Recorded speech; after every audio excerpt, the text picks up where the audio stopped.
Pendant cette période de confinement, la rédaction de La Tribune a choisi de donner la parole aux créateurs, indépendants, salariés, chefs d'entreprise, avec ces lettres du confinement. Vos enseignements reçus lors de cette crise économique et sanitaire sans précédent. Aujourd'hui, la lettre du confinement de Jacques Favier, membre fondateur du Cercle du Coin, auteur de 4 livres sur le Bitcoin et les blockchains, et également associé au cabinet Catenae Conseil stratégique, dans notre newsletter de 12 heures.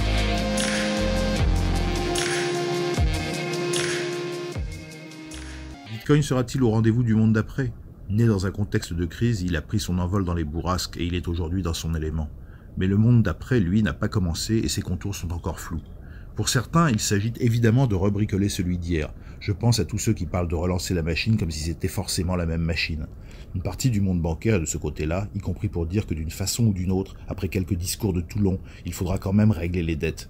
Ce qui me frappe, c'est la grande difficulté des uns et des autres à sauter d'une rive à l'autre, à imaginer des discontinuités ou des inversions. Je dis bien les uns et les autres. Le président de la République parle bien de penser l'impensable, et dans le décor doré du général de Gaulle, il évoque même un profond choc anthropologique. Mais il embraye sur la nécessité de sauver l'euro, si j'ai bien compris, des attaques des gouvernements populistes. Rien de bien neuf, si ce n'est un peu de peur en plus, et toujours une gestion verticale et hyper centralisée de Babel. Ni lui, ni aucun politique ou commentateur n'imagine qu'il puisse demain ne plus y avoir ni Élysée, ni président, ni République. De même, des analystes financiers ont annoncé que le pétrole allait baisser. De 3 $, disait Goldman Sachs en janvier, jusqu'à 20 $, disait-il en mars. Aucun n'a prophétisé un prix négatif. Mais j'ai été frappé d'une semblable limite chez mes propres amis. Bien des gens que Bitcoin a enthousiasmés, sans être des survivalistes caricaturaux, étaient des lecteurs d'Orwell. Ils avaient peur de 1984, et ils en ont encore plus peur aujourd'hui. Comme le président, ils ont les mêmes peurs, en plus vives, ou ils ont de nouvelles raisons d'avoir les mêmes peurs qu'avant.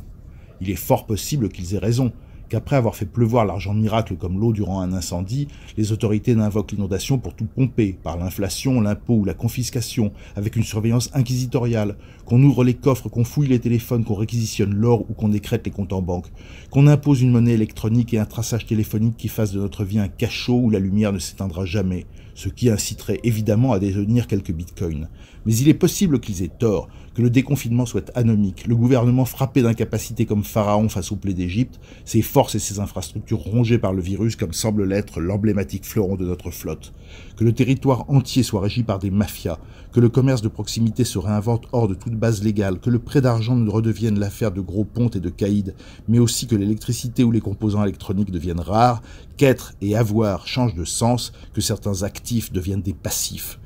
Dans un tel monde, les experts en blockchain, capables de faire régner un ordre sans autorité, et les détenteurs de Bitcoin, ce sont souvent les mêmes, ne seraient ni les seuls ni les plus à plaindre. Mais ils auront alors moins à craindre les pénibles rites actuels du KYC que les menaces physiques.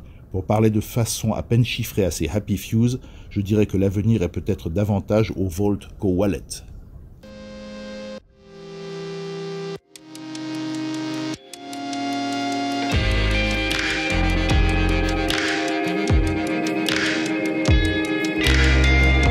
Proposez vos textes ou vos sons à la rédaction de La Tribune pour une réalisation Milky Lab Fabrique audiovisuelle, musique I'll Follow You par Density and Time.